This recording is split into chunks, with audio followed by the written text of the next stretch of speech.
The New Jersey Statehouse Watch is on. From Trenton, we explain what's happening inside the Statehouse, speaking directly with legislators, policymakers, and budget experts to bring you the facts behind the decisions. There's no doubt that energy bills are about to skyrocket this summer. $300 million to Newark billionaires? That ain't cutting it for rural New Jersey. Enough of it. With your hosts, Jack Brangan and Constance Ditzel. So stick around. Here's Jack and Connie. So good evening, everyone. My name is Jack Brangan, and you have arrived at the New Jersey Statehouse Watch. And I'm here with Constance. I'm Constance Ditzel. How is everybody tonight? I hope you're doing well. We had quite a day today. Yeah, we had a great afternoon supporting a great candidate for Pennsylvania governor. That's right. We were in Philadelphia for a luncheon. The star of the show was Governor Ron DeSantis. Yep. We went over there with the congressional candidate, Damon Galdo. Damon is running for Congress in the 1st Congressional District here in New Jersey. New Jersey Statehouse Watch, we watch Trenton, and we have a slightly different show tonight. Normally, we have guests on, and we thought we would do something a little bit different tonight in that there has been many changes that have taken place in Trenton, least of which is the new governor. But over the past 12 months, with the last administration and this administration, there have been a number of laws that unfortunately have victimized children and young people in the state of New Jersey. So we think there is either an intentional or unintentional war on children going on, and we're going to go through the top 10 bills that have been passed in New Jersey that, we think in the end we will demonstrate in each case where this hurts kids in New Jersey. This is the types of bills that we'll be talking about will either be a bill that directly will hurt a child, or it will be the type of bill that provides protection for a child that has been put aside. So the protections for the child never get into place. Right. We've seen recurring themes too. Yeah. We've seen 3 recurring themes, and we're going to mention them now. We're not going to go into detail, and we'll sum it up later. 3 themes: protecting adults over the children in their care, taking care of the adults, leaving parents out of the picture of the child's welfare, and permanent damage, whether it's mentally scarred or physically scarred or death. So these are 3 biggies that result of what we say are New Jersey bills that are the war on children. Yeah. And some of the bills have nothing to do with children, but they are, we'll call them collateral damage. They're unintended consequences. So we're going to go through 10. Should we jump in? We'll jump in. We'll take the first one, Mr. Producer. You flip up the first one, number 1. Although that's not the first slide. That's not the first slide, however. Yeah, we want the one. There we are. New Jersey's abortion laws. This is really important to bring up. This is a biggie. This is the 2022 Freedom of Reproductive Course, they call it, A6260. This is significant because when we were campaigning last year, we both ran for legislature. We were shocked how many people did not know the ramifications of what was codified as law in 2022. Right. Namely, that New Jersey does not set any gestational limits on abortion. Up to day of birth, very few questions asked. You can have an abortion up to 9 months. And so many people don't know that. No reason given whatsoever. You could have your tickets to Bermuda and you don't like those stretch marks, so you have an abortion. So legally, you're covered. You are covered. Now, to be fair, well, I don't even know if we call it to be fair. In 1970, New Jersey had, even before Roe versus Wade, they legalized abortion in New Jersey. Now, it was in the first trimester, but they did legalize it back in 1970. So we do have a history of wanting to have abortion in our state. And it wasn't until 2000 that the Supreme Court blocked a parental notification law. So, as you'll hear with other bills tonight, and other even things with this bill, no parent notice needs to be given as of 2000. So then fast forward to where we are today, 2026, 4 years ago, 2022, codified in the law. Right. Fundamental right. All right. So it's up to the point of gestation, Correct. delivery, I Delivery. should say. Mm-hmm. That used to be, to me, that used to be called infanticide. I mean, if you have a fully formed 9-month-old baby, location Mm-hmm. shouldn't be the different, whether it's in the Mhm. womb or out, Mhm. you are killing a child. I'm not even saying that this happens, but we don't know, because the other thing about New Jersey is that they don't report abortions. There's no way of knowing how many of them happen late term, because Planned Parenthood, which is one of your biggest abortion providers, is not obligated to report, and they're certainly not going to voluntarily report a third trimester abortion. Okay, so I don't it's think. up to the point of delivery, no age restriction. So a Right. 12-year-old girl could go in for an abortion and no parental notification. Correct, or whatsoever. And this runs counter to the rest of the Western world. It In does. Western Europe, no Western European country allows anytime abortion. And in fact, most hover well before 24 weeks. Germany, Spain, France, 12 to 14 weeks. Mhm. You've got the UK, Sweden, and Iceland and Netherlands will allow, with some exceptions, up to 22 and 24 weeks. Six months is too far in my book, but still, it's a far cry from full term. Right. So I went to our trusty Grok and I asked what other countries have abortion laws similar to New Jersey. So they gave me a list here: China, Vietnam, Guinea-Bissau, Mexico, Benin, Zambia, Argentina, Colombia, Cuba, North Korea, and Russia.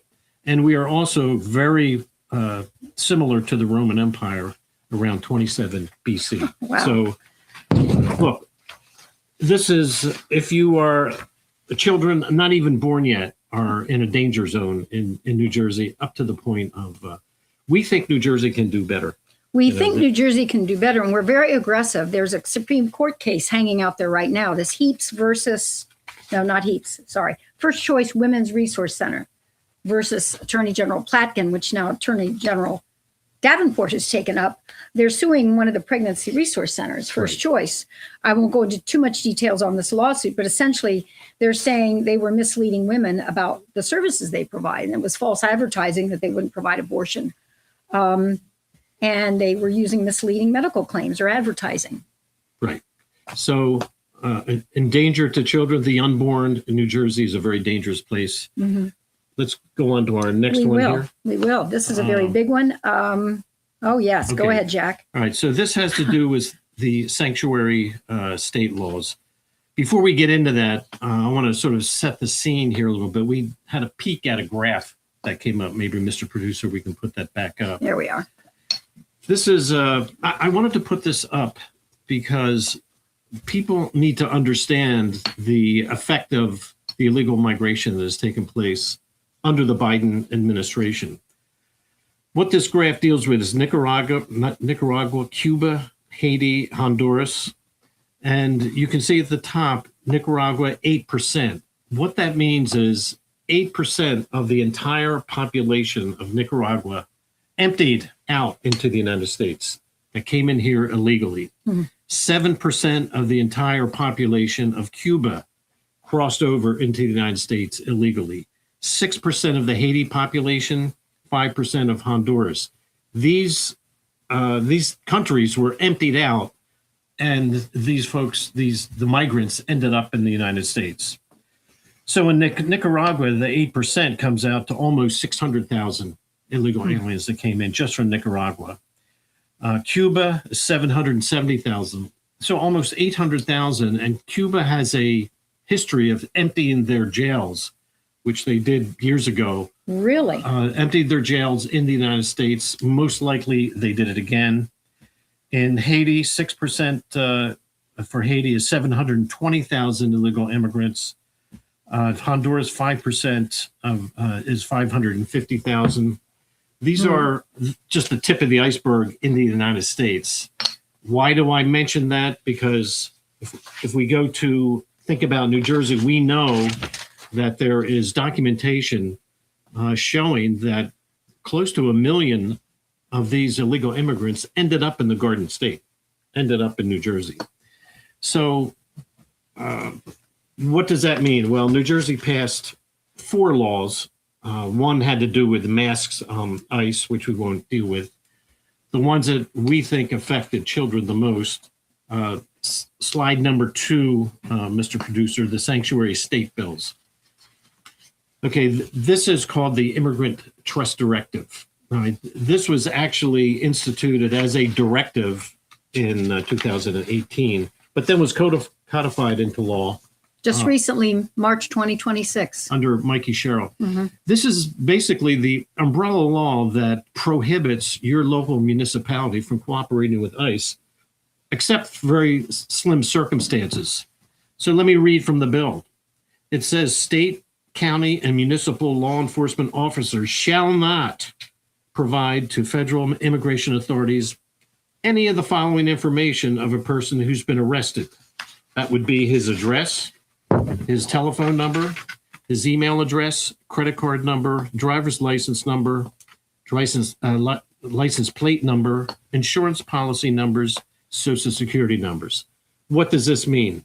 If there was any hope of tracking down these criminals, the odds of that happening now drop. That these criminals now are allowed to roam free because they cannot make the connection, which is exactly was the problem before 9/11, which permitted, most of them were illegal aliens, to knock the buildings down because our local police they were not communicating with federal authorities. So this one basically is saying that your local police administration cannot pass on pertinent arrest details, even though ICE may be looking for these folks. So what we're going to do is go through these laws so you're aware of them. And the next one, Mr. Producer, is this is slide number 3. This is called the Safe Community Act. So there's a trio of laws here. There's the Immigrant Trust Directive. Police are not allowed to cooperate with authorities. This one, first of all, let me just say, whatever the Democratic legislature calls these, like this is safe communities, make sure you understand the very opposite is going to happen here. So what they do in this law is they designated large portions of New Jersey, meaning certain buildings, office buildings that were off limits. Hospitals, schools, shelters, courthouses, prisons, and other public facilities are placed all off limits to federal immigration officers. So stop right there. So what do you think you're going to find in a school? MS-13. Right? MS-13 that you would Yeah, find but it. I mean, who's going to be in schools but children? So, right. You're looking at hospitals and shelters where you would have people needing food and shelter. So if somebody is dealing with anyone that's a criminal, if they've been trafficked, then they're completely protected by this law. That's right. So this specifically pertains to children right here. All right. They are providing safe haven for illegal aliens. And so if they go to the hospital is prohibited. In fact, the hospital can be sued if they share the information. There's a high likelihood that a criminal illegal alien is going to end up in a courthouse. So this law is basically saying this is safe haven. ICE is prohibited. I don't know exactly what would happen if I showed up, but for sure they would get non-cooperation. This apparently was Murphy's favorite because 3 of these bills were presented to Governor Murphy, and this is the only one he signed before he sailed out in December 2025. This was signed by Governor Murphy, and he left the rest for his. So if you wanted to Governor provide protection for illegal criminal aliens, you would do this Immigrant Trust Directive. You would say, well, the police cannot. You cannot cooperate with ICE. The next thing you would do is you would define several safe haven areas where they can go and they would feel protected so they can do whatever they do. And then the last thing here is called the Privacy Protection Act. This is slide number 4, Mr. Producer. This one is almost funny. The Privacy Protection Act with everything that's going on with the internet, you would think that our legislators would be doing things to protect our privacy as citizens. But no, they're protecting the privacy of criminal illegal aliens. This is another one where if your local municipality picks up automated license plate information, they are not permitted, to share that with ICE. Yeah. So what happens again? You have another barrier between your local police force and and ICE, which opens the door now for these criminals to continue wandering through our neighborhoods, in our malls, in and out of stores. And these bills are already being enacted. They were signed in March. We heard it in April 17th. I think that's the date. In Camden County, Lou Capelli said, you have to have a judicial warrant.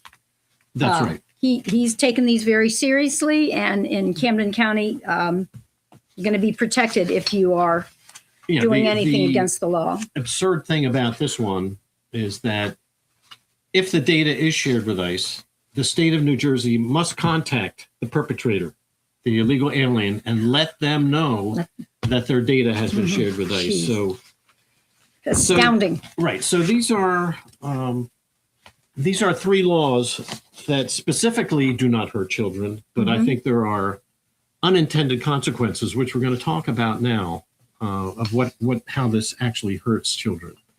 And we're going to talk about some nasty people here that we're going to run through and things that have happened to some of the kids in New Jersey. You don't have to believe me. If you go to the next, I call the wow slide, Mr. Producer. I want everyone in New Jersey to see this website. This is a DHS Gov. WOW stands for the worst of the worst. These are the worst criminals, we're going to take a look at them, that you can ever imagine. And the greatest threat to the children of the state of New Jersey. That's why we put them towards the top of the list, these sanctuary state laws. Because these sanctuary state laws that we just went over protects these individuals and allows them to roam and stay in our neighborhoods. When you get to this website, it's very easy to use. You just pick your state, so pick New Jersey, and then put a keyword in there, child, minor, something like that. And what you're going to see is something like the next slide here, Mr. Producer. I think this is the one with our 2 guys here. These are 2 criminals here that were picked up by ICE. And I want to emphasize they were picked up by ICE with no help from your local authorities. Apparently, these people did not take safe haven in the schools or in some of the areas they probably should have. Okay, I'm just going to show these 2. The one guy's from the Dominican Republic. Take a look at his crime: sex offenses against a child, fondling, sexual assault in Trenton, New Jersey. The next one is child fondling in Woodbury, New Jersey. Now, I went through and sort of took a list, which is the next slide, Mr. Producer. And my word. This is about 15 seconds of a query that went into this WOW database. Now, you obviously cannot read all that, but as you change the keywords you could put rape in there, you could put murder, you're going to get a list after list after list. And if you think you're safe, let me just quickly review here. We have in this list here from Honduras and Morris Plains, New Jersey, cruelty towards a child and robbery. That cruelty towards it just sends chills up I can't imagine what these kids are going through. Mexico, in Bridgeton, New Jersey, sex offense against a child, fondling, molestation of a child. We have from Costa Rica in Plainfield, New Jersey. This is fondling of a child, sexual assault. Newark, New Jersey, from Honduras, cruelty towards a child. Peru, in Elizabeth, New Jersey, sex offense against a child. Columbia, in Elizabeth, New Jersey, child fondling. If you think you're safe, you're not. Cape May, New Jersey, sexual assault. Plainfield, New Jersey, fondling a child. Plainfield again, Fort Dix, New Jersey, endangerment of a minor for indecent purposes. In Leesburg, sexual assault, sexual exploitation of a minor. Bridgeton, New Jersey. Let's see, we've got Crossings, New Jersey, Fort Dix, New Jersey, Bridgeton, New Jersey, Bridgeton, Toms River, Fort Dix, sexual exploitation, more Bridgeton. You got problems in Bridgeton. Bridgeton is on the list of one of the top 10 violent crime cities in New Jersey. It's a small city. It's not your classic Newark, Patterson, Elizabeth. Bridgeton is on the list with one of the most violent. Okay. Children most in poverty. There Jackson, New Jersey, cruelty towards a child. Mount Laurel, New Jersey, Fort Dix, Belvedere. Belvedere's beautiful country along the Delaware River. Beautiful. Bridgeton, New Jersey against Morristown, New Jersey. Beautiful town. Watchung, Irvington, Bridgeton, New Jersey. Bridgeton has a problem. Yeah, they do. So based on these three sanctuary state laws, the local police authorities up and down the state are not cooperating to try to. No. These were only brought in by ICE. These were not brought in with your local police authority. And this is not even the worst. I'm going to go through the worst, and then we're going to put this to bed. But this is okay. I got to tell you, Okay. even in preparing for this was difficult to go through here. There have been crimes that have occurred where the people were not picked up, that they were able to successfully perpetrate their crimes. Here I'm going to switch over. This was not a child here. In Jersey City in 2025, a triple homicide, a mother, Luisa Urbano, and a 5-year-old son and a 9-year-old daughter. Now, what happened there? Prosecutors said the suspect broke into the apartment, stabbed the three of them to death. This person, according to ICE, was in the United States unlawfully. This person should have been in Mexico, not in Jersey City. In Monmouth County, Maria del Carmen Pleitez and her 11-year-old daughter. I think this happened last summer. This is a case where an individual illegal alien crossed over the medial and hit them head on. The mother died at the scene. The daughter died later in the hospital. There were pictures. If you saw a picture of this 11-year-old girl, an angel dead now. All of these are avoidable. Every single one was avoidable. In Vineland, we had aggregated sexual assault against a 13-year-old girl, Mexican national in the United States. Plainfield, sexual assault, aggravated assault against a 10-year-old boy.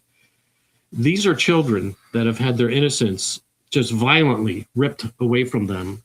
We're not doing the most that we can do to protect these kids. This was a Honduras national. In Hackensack, a Guatemalan national, aggravated sexual assault to a preteen girl. In Camden, sexual assault of a 12-year-old girl, Honduran national.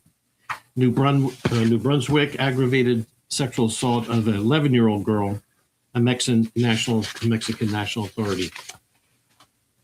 This is brutal stuff. And each and every one of these things hurt the children. These sanctuary state laws have nothing to do with being trust. No. These are killing our kids.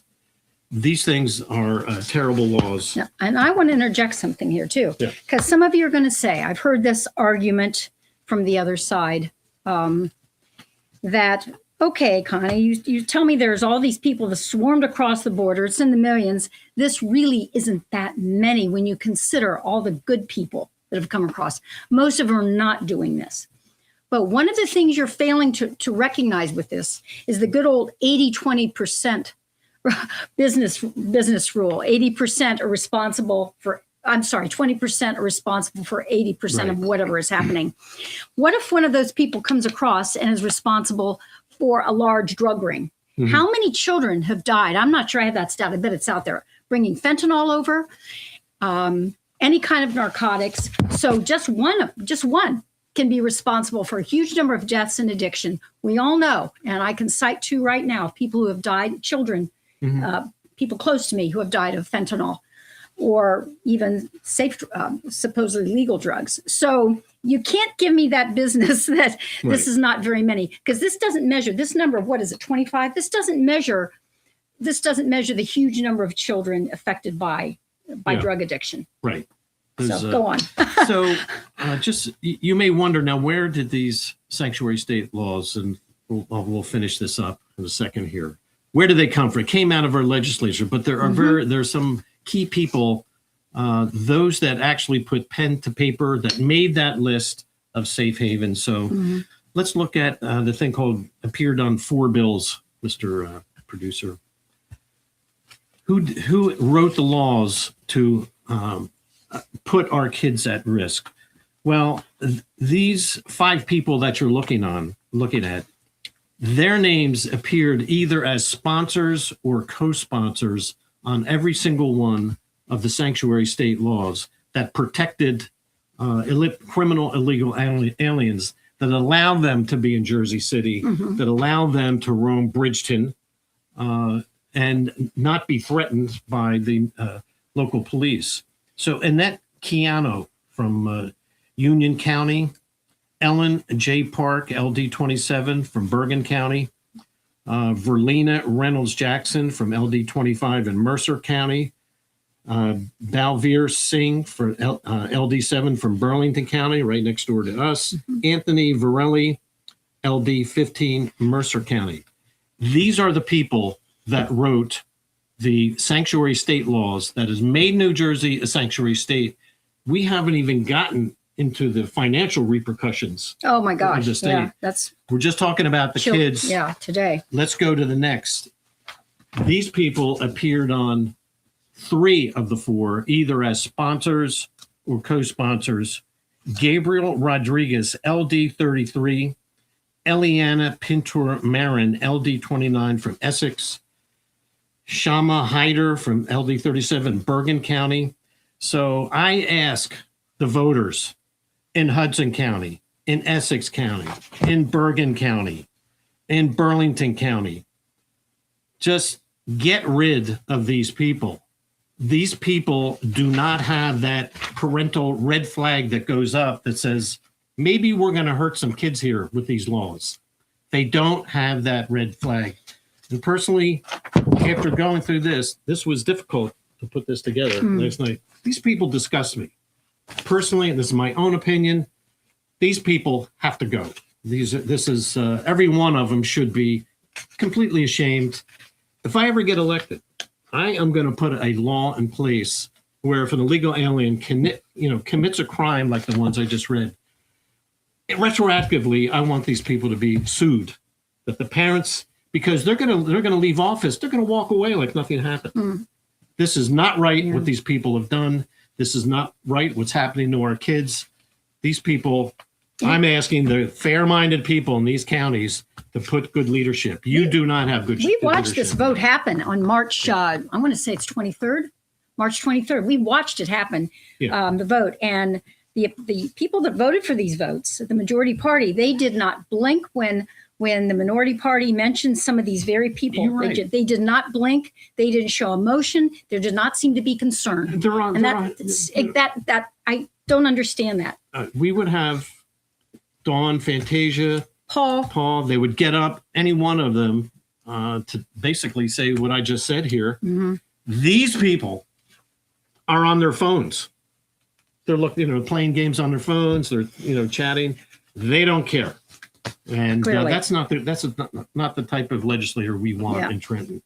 So my request to these people here, the voters in these counties, please do something about. These are not the type of people we want representing us in New Jersey. Right. So let's go on. So we're starting with the 3 most egregious. We mentioned, Mr. Producer, can you bring up number 3, the next slide or whatever Number number 5. is? Number 5. Number 5. Okay, this is the concern with this policy 56. And this is the policy and the comprehensive health and physical education standards. It is labeled transgender students, period. That's the name of the policy. And I want to make this clear. It does not deal with others in the LGBTQ equation. except peripherally. It really only deals with the transgender situation. In fact, there are many groups, Gays Against Groomers. They're specifically against these policies. So anyway, this transgender policy, our great concern is that it states very unequivocally that there is no affirmative duty for any school district staff member to notify a student's parent of the student's gender identity or expression. This is this policy that it makes it very clear in several places. This is just one spot. There's one in there under the same policy. The principal or designee is advised to work with a student to create an appropriate confidentiality plan regarding the student's transgender or transitioning status, such that the parents are in the dark. You can be in the dark if your child is socially transitioning at school 2 years, 3 years.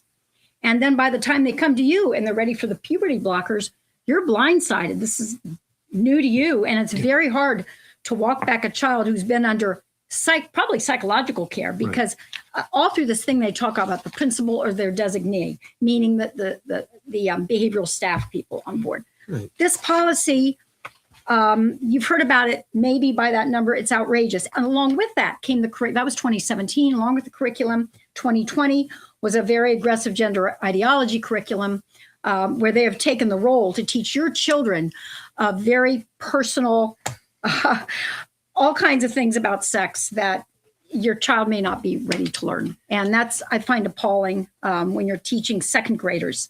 I won't tell you, we didn't go through the list of the things that are being taught in second grade. Yeah. But fifth grade, go on. Yeah, I would say, there's a recurring theme here about cutting parents out of the equation.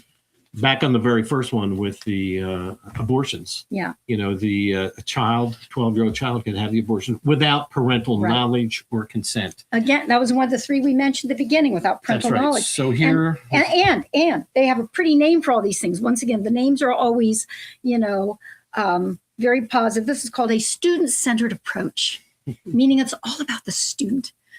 And in such a positive way. What is all about the student when their parents are left out? I can't imagine why that is helpful to a student. Yes, you have your parents who aren't the best in the world, but I won't go through the list, but I have a list of about 6 other policies that keep the parents in check. If you find a child is bullied, you can call Dysphoria. They have bullying laws. They have all kinds of laws that are on guard. Suicide Watch, they're trained in that. So it's unconscionable that they choose to leave all parents out of the picture because you have one every now and then that is not the best one in the world. I mean, so you hear the term parental rights. It is the right. It is the right to raise your child. Every child, of every parent, to know what's going on with their child. When you drop them off, you don't want to drop your son off in kindergarten and then see a girl graduating from 12th grade. I mean, we've talked about this at school board meetings, and the school board is unmoved. And not only that, they accuse us of being Nazi. Well, there's another thing. We spoke at meetings. We didn't even get to discuss the policy because we were shut down with some favorite name calling of theirs. It was kind of which if we had done, we would have gotten kicked out of the meeting. So the transgender curriculum is harmful. It leads these children to start on puberty blockers, which means they can never conceive if they change their mind. There are detransitioning cases. You're going to be hearing more about these in the news and from us, where children will come back later. They will detransition back, and there are some lawsuits because as minors, they were not given adequate counsel. One gal had 2 telehealth visits, and then they agreed to remove her breasts. Right. So, I mean, we could spend a show on this one this alone. Is very, very harmful to children. This 5756 is also the one that puts boys and girls sports. It's all related. Title IX, boys into the girls' locker rooms. This is, again, if you wonder what's going through the minds, it's just. These 3 are the top. We felt these 3 are the top subjects: the sanctuary state bills, the abortion bills up to full term, and what we're doing to our youth and leaving parents out of the picture. Those are the top 3 topics. So that brings us to number 6, Mr. Producer. This is one that was not passed and frankly should have been passed. this is an embarrassment that we're even discussing this. This is fairness in women's sports. Again, this is the case where you have a transgender male participating in in girls' sports. So you have an individual that is larger, greater muscle mass, greater lung capacity, greater acceleration, hits harder, greater bone density, is bigger and faster and actually more dangerous to every female athlete on the field. And this is not anymore just field hockey. Yeah. My granddaughter is playing girls lacrosse. So girls are playing contact sports. Frankly, the girls basketball is a contact sport. Yeah, very much so. And this bill, it's been a full year. They wanted to pull us out to vote in June before the session ended in June of 2025. In fact, I think Pennsylvania passed it the same week. Yeah. We did not. Instead, they decided there wasn't time, but they thought there was time so that they could consider a bill for a travel advisory for all pregnant persons so that they could know which states to go to in the summer where they could get an abortion if they needed to. That was the priority. This they wanted to pull for vote. So I don't know that we're going to see it come for a vote. Yeah. The other heartbreaking thing about this, about the biological, in a lot of these sports, these girls put in massive amounts of hours in practice. And yes, it's a tragedy when the leader, in a championship race, when the lead girl gets beaten by a biological male. But to me, as a former athlete and one who put in 4 hours a day, in athletics, to me, the heartbreak is over there in lane one if it's swimming, who normally would have made the finals. And if you make the finals, you're in front of the college coaches. You get the scholarships. But over in lane one with a boy, they get chopped out. How humiliating. And that is, they're after all that time, years, they are pushed out of the picture because some guy, is claiming to be a girl. Yeah. So I don't know who keeps these statistics, but somehow Grok knew this. But in 2024, over 890 medals were lost by 600 female athletes. That's an interesting stat. In 400 competitions in 29 different sports. The girls lost to $500,000. It's probably even more than that. Trans-identifying male athletes have taken over 2,000 gold medals from women and girls in the United States alone. I hear this. Where are the feminists? I mean, why aren't you supporting women anymore? Where are the feminists? Where are the fathers? They would have had a hissy fit back in the 70s. Where are the dads? Yeah. Where, do you want to see your daughter be humiliated? You should be at your school boards. You should be with your legislators. In our district, Congressman Norcross, he voted this down. I mean, I don't understand where the feminists are, where the fathers are to watch this happen to your girls. I will tell you, in the 80s, this would never happen. It just never would happen. I don't know what's going on with the men. Yeah. Where are the men stepping up for their daughters? Men step up, yeah. And it's the parents that are not acting, that's allowing this to happen. And they're giving in to basically the activist. Right. So, let's move on. We got similar things coming up. Number 7, did you have everything there? Number 7, Mr. Producer? This is new. This is a legal shield law. It secures protection for patients and providers accessing and providing reproductive health care services and rights of residents to reproductive health care services that is restricted in other states.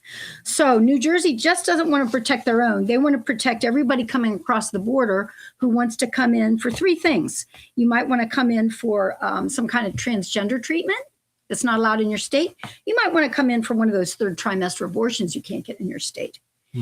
And so it protects all the providers. Again, this is an invitation into our state. I bet this has something to do with giving them free health care too. I wouldn't be a bit surprised. There's a growing number of detransitioners. Yeah. These are young people who were disillusioned, did not get the right treatment and counseling when they were younger.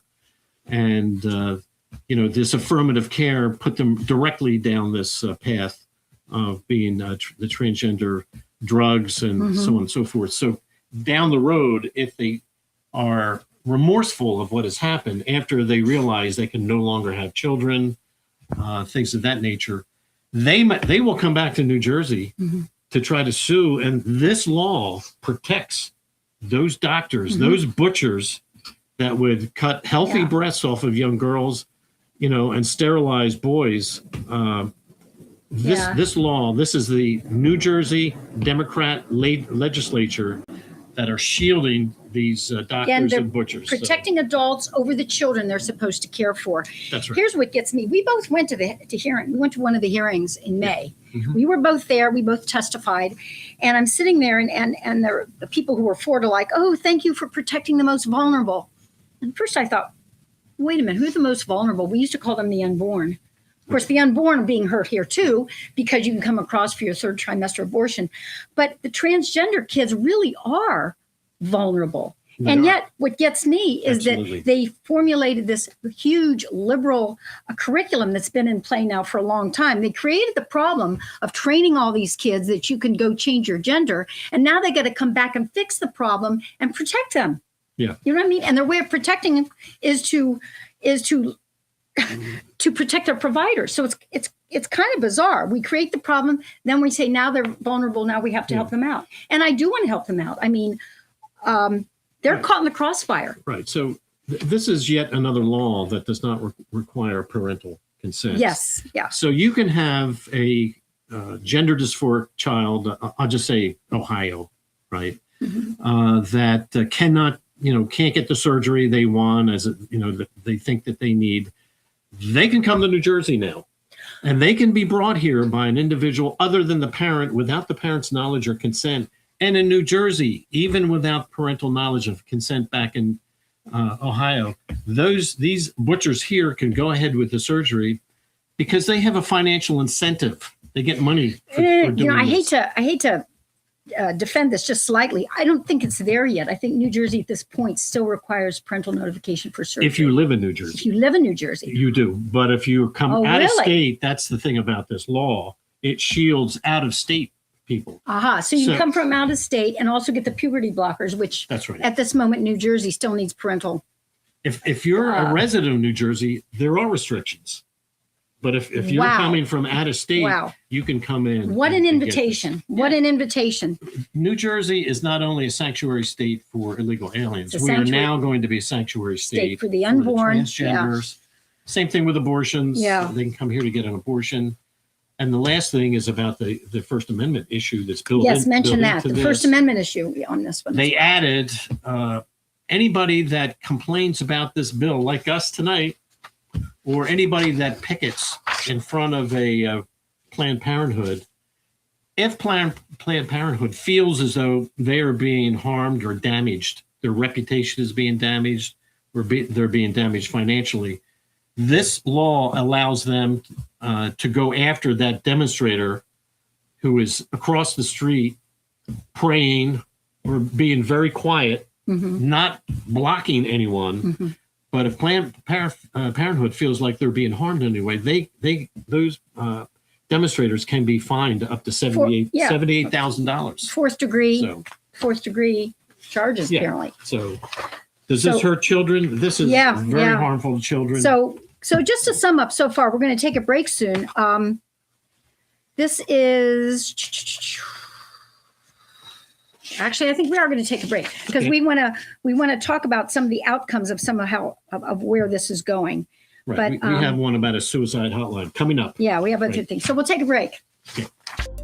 America's Pulse Network. The mainstream media is bought and paid for. The truth is twisted to fit their agenda. But America is waking up because podcasts are the future for trusted media. Welcome to the America's Pulse Network. It is a network built by patriots that upholds the Constitution. The America's Pulse Network stands for God, truth, and the America First movement. There is no corporate propaganda, no government spin, just real news, real talk, and real voices fighting for faith, freedom, and the future of this great nation with common sense. Here are some of America's Pulse Network podcasts. Alexandra Levine Live, hosted by Alexandra Levine. Jersey Shore Podcast, hosted by Damon Galdo. The Conservative Corner, hosted by Seth Eisenberg. APN's The Pulse, hosted by Alexandra, Damon, Elena, and Seth.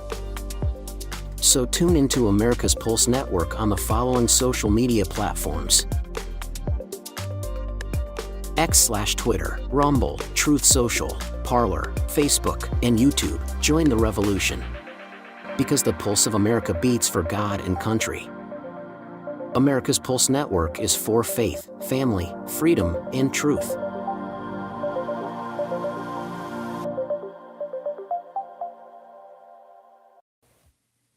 Hi, we're back. Thanks for sticking around. We're going to proceed ahead because there's something we want to bring up that we ourselves didn't know of the severity of it. Human trafficking, young boys, young girls, and of course, those that aren't so young, that aren't minors anymore. Jack and I went to the New Jersey Coalition Against Human Trafficking. This was in March. Mm-hmm. There was even a coalition from the Attorney General's office there. We went to this. This was a 2-day summit. And the reason they presented this is because apparently human trafficking is extra severe during large sports events. And hello, we had the World Cup. We still have the World Cup. Mm-hmm. And they were very concerned about that. And so therefore this coalition was held here. We heard some horrible and compelling testimony from survivors. One woman spoke for a full 2 hours. She was not from the inner city. She was from a nice suburban white-collar neighborhood in Texas. Mm-hmm. This is not restricted to the inner cities. What's disturbing is that the numbers are so big, and we don't know exactly how big they are. But what we're finding on the very day, this is really interesting, the very day I testified in May against that bill we just told you about, 2218, that I mentioned, this would make human trafficking so much easier. I get home and in the news that night, they're talking about a human trafficking ring in Maple Shade, Pensacola, New Jersey, 13 arrests that they'd been following for a year. So you can't catch up with these people very quickly. They're wily. They know what they're doing. They can come across the border and seem like one of your nice neighbors, by the way. So the human trafficking is very serious. Now, here's a statistic. If you want to, again, worry about who's coming across the border and you're saying, oh, they're such nice people. Yes, a lot of them are nice people, but they're still breaking law. This is recent. The DOJ, and I think Fox is the one that covered this story, they located recently 146,000 children who are unaccounted for who'd come across the border. 146,000. They have reason to believe the universe is about 450,000 children. So there are 300,000 children they cannot locate who have come across the border. Now, if you think there's a political motivation, even Joe Biden's DOJ brought this up, Department of Justice in August 2020, before Trump came in. The August before he came in, mm-hmm. they already were looking at this. So this is not a new number. This is a lot of kids. Human trafficking is not something that you can just say, oh, it doesn't happen here because it is. Right, and they are unaccompanied. Mm-hmm. So that means they're showing up with no adult, mm-hmm. maybe with just a little tag on them. Yeah. And we hand them over to some individual now. Or they're paying off. The story, too, is that these people are paying the parents to give safe harbor for their child and bringing them across the border. Right. When, in fact, they're being trafficked. So when they hand the child over to another person, who is that person mm-hmm. that they're handing that child over to? Well, it used to be they would do DNA testing on the child and to confirm that they were. However, the Biden administration stopped that.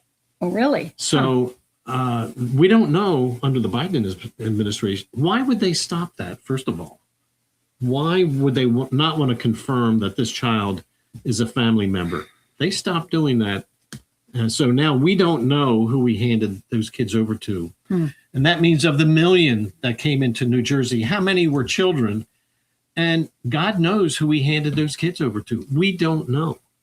And again, we could know if you looked hard enough, but apparently the Biden administration didn't care who they handed it over. And apparently Phil Murphy didn't care either during his administration. So it's human trafficking is huge, and we have to do a show on that. Get somebody in here. But okay, so we're up to number 8. This is the suicide hotline. This is yet another one where the parents are left out of the picture.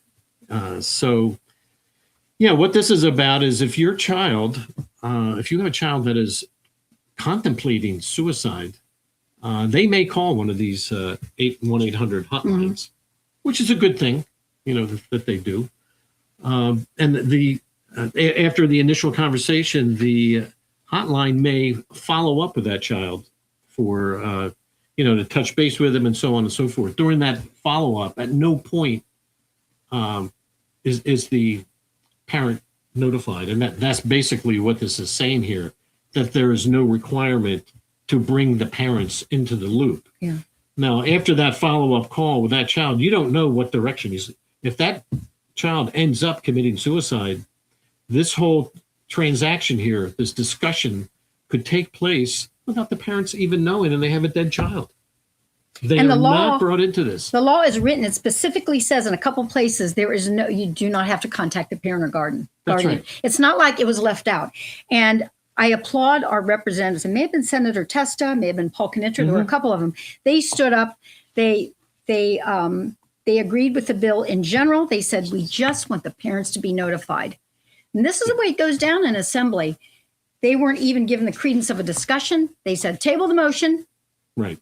They tabled the motion, they voted in. So they're deliberately leaving parents out of the picture. Once again. 9 times out of 10, there are family issues with the parents involved. You, with the right counseling, you work your way to a solution. There are cases where the parents may be a danger to that child, but there are, plenty of other protective laws separate from this that will protect that child. The child protective agencies will get involved, so on and so forth. You cannot unilaterally just cut parents out. You just can't do it. It'll put these kids at risk. Some of these kids will commit suicide. That could have been avoided if the parents were involved. So let's bring up number 9. We have another very concerning bill. Again, freedom to read. Yeah, again, look at the name of this. Yeah, freedom to read. I was going to say, here's one. Freedom to read what? Well, right. That's in fact we also attended that testimony. We heard this in Trenton. We were the number of people there. Some of the people brought pictures of some of the incredible books that are in our libraries. They were so concerning that they made sure the posters weren't turned around so that those who were there for the day, and there were children out there, couldn't see them. That's how disturbing they were. So freedom to read protects librarians and school staff when they make choices for library books to keep there. Parents are not really involved in the selection process, which I kind of would understand in general. But if they have challenges, there's a very obtuse process if they have concerns. So the freedom to read, it permits books with graphic depictions of both heterosexual and homosexual couples engaged in activity. They're so graphic that it would be impossible to show them anywhere on Facebook or any social media platforms because the New Jersey obscenity law explicitly would not permit these. And the obscenity law, folks, is not written from 1620. This is a 2023 law. It's contemporary. It does not permit anything like this. That if Jack wanted to show one of these books to someone at the park over here, a kid, he could be arrested. You would be arrested. Yeah. So if they get qualified immunity in the schools, but that's not enough. They had to make a law to protect the librarians. Right. And there's some 20,000 school and public library staff, temporary and permanent, who protected for this. Again, we protect the parents, and I'm still bothered. I'm sorry, not protect the parents, protect the adults. I'm still bothered by the statement. I got to find this here. The statement that Senator Swicker made. They kept insisting it had to do with race and gender on those of us who were against it. It had nothing to do with race and gender. No. It had to do with the kinds of acts and the things that were very graphic. And he said, all New Jerseyans, I'm quoting because this was published, all New Jerseyans have the freedom to choose what you want to read, and parents have and will continue to have the freedom to choose what their children will read. but no one gets to decide that for you. Not now, not ever. Well, that isn't true, because if that book is in the school library, by default, that child can be in the school library and access what the librarian thinks is age appropriate. Right. Now, age appropriate is another squirrely matter, because we have 14 to 19% in all of our school districts that are developmentally challenged. So you let those kids in at those books, okay? So it only takes one page at one of these books, and it's got a lasting impression. I trust you. Trust me. So it is not true what he said. We're not trying to dictate. If these books were restricted to the public library, then a parent can make the decision what they want their kid to read. Right. And you can take them out or not. Yeah. And you have just as much control over that. If you want these books, you can do that. But when they're a library, you're automatically exposing all children to them. Right. So the easiest way to understand this, this is the famous scenes where there's a parent standing at the podium at a school board meeting and reading in public to the board members from this pornographic book that is in the library. And as they read through this pornographic book, the school board president raises a hand and calls the police to drag the woman away from because of they're exposing pornography. They're squirming. It's uncomfortable. There was one school board meeting where they had the 12-year-old boy read it. Yeah. They weren't going to pull him away. And that was actually quite effective. Yeah. So the freedom of read is not only what they are reading, these depictions, this is pornography in your school library. These are graphic. They're not photos, but they are graphic, sort of art, hand-drawn. The other thing is there are instructions on how to get onto sex sites, which is going to has to do with our next one. But this is all bad. Yeah, we're moving on. I guess we're running out of time. Let's at least throw a couple of these. Throw a couple of these out here that we wanted to mention. Number 10, you wanted. Yeah, so we're up to number 10. Yep. Okay, so this is one that has not passed that we think is a necessary protection. So my question is to the mothers and fathers that, first of all, the average, this is about pornography, and pornography is the kids have porn in their pocket, on their phones. If they found out a way to get around some of the parental controls, or they got someone else's phone, they can go on to Pornhub. No problem. All they have to do is check the box, yes, I'm 18. And the average age now of a child going to Pornhub and seeing pornography the first time is 12 years old. So that could be like 6th or 7th grade. And the parents really have to ask yourself, what are you going to tell your 7th grade, 6th grade daughter when you find out that she spent the afternoon on Pornhub? What are you going to say to your son?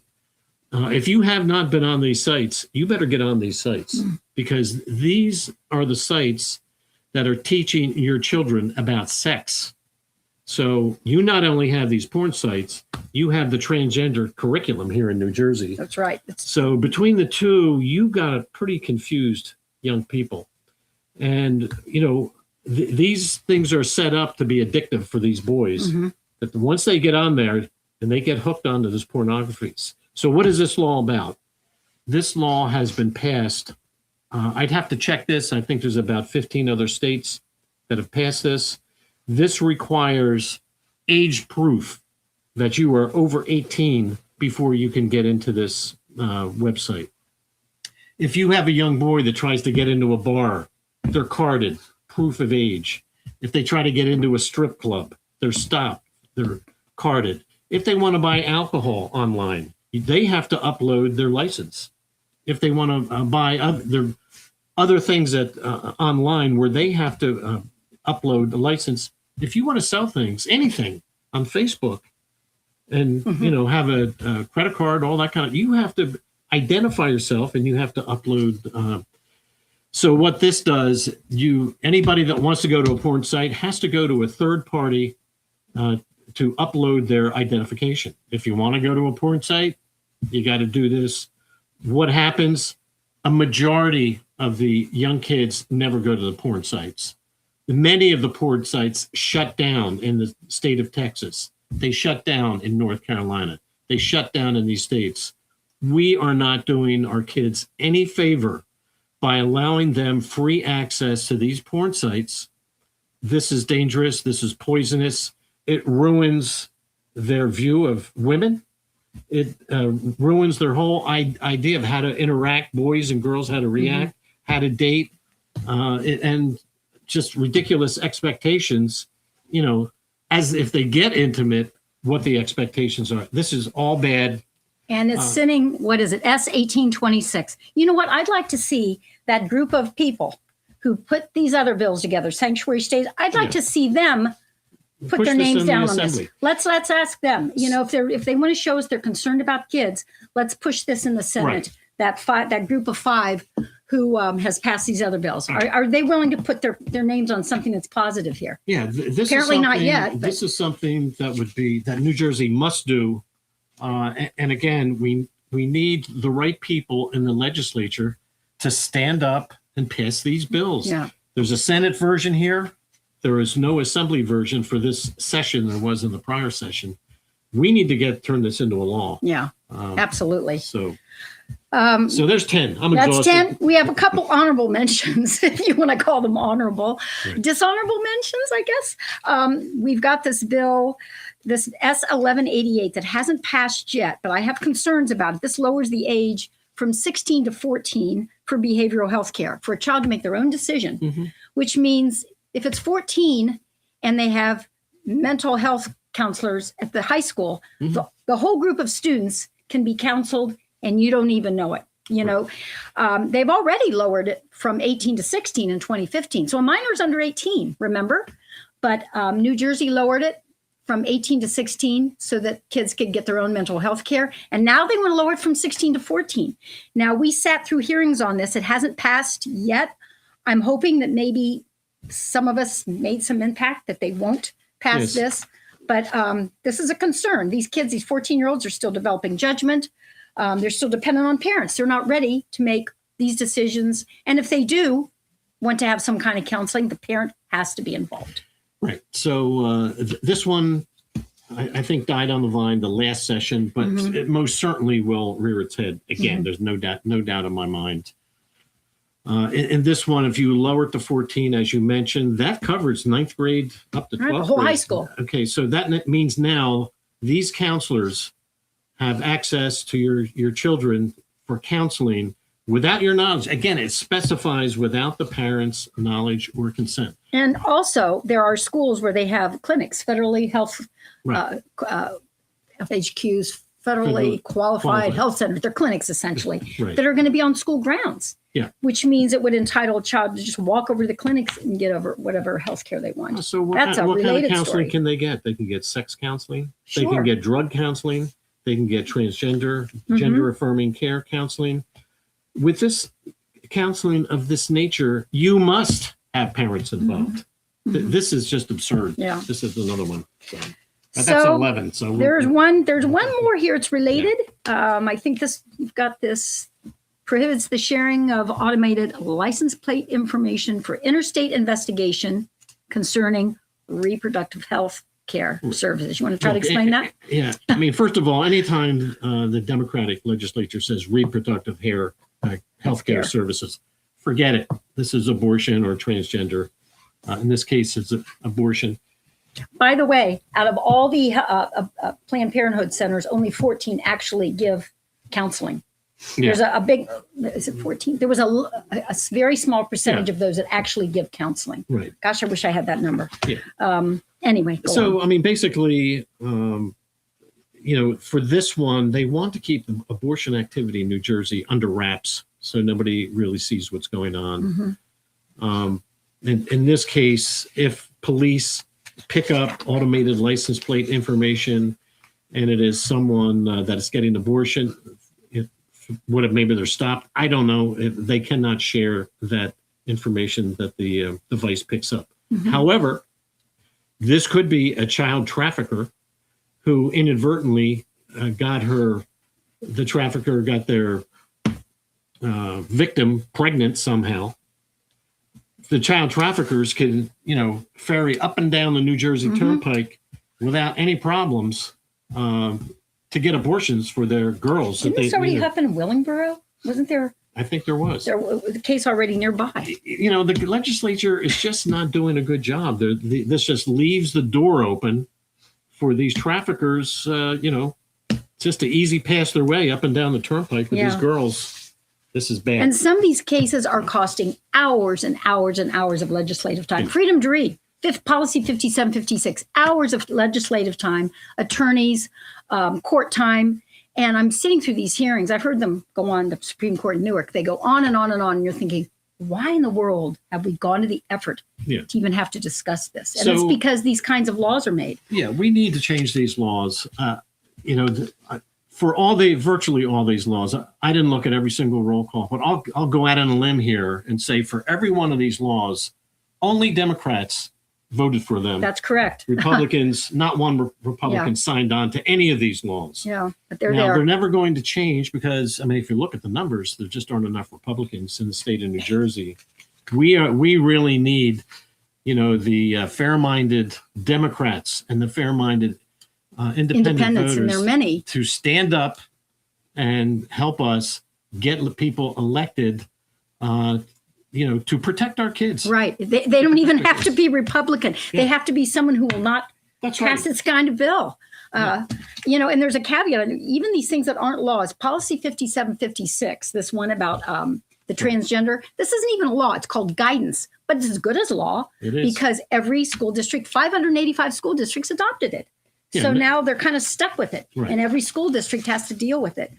No district wants to buck the Department of Education in Trenton. So those were our top 10. Now, at the beginning, here's the trend we were noticing, and we gave you a lot of examples. The one trend that these bills, they're increasingly isolating children from their parents. The ones we just mentioned, the suicide hotline, the policy 5756, the lowering the age from 16 to 14.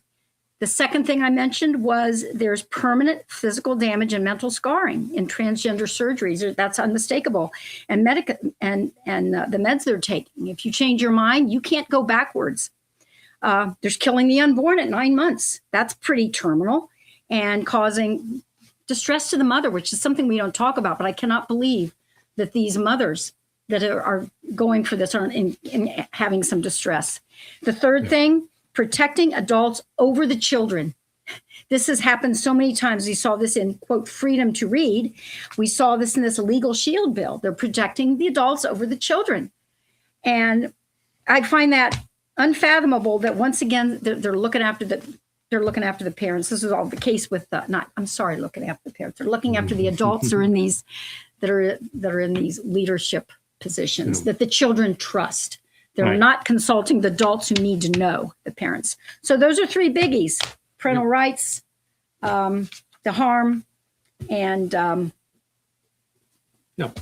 So do we have any more? No, I'm exhausted.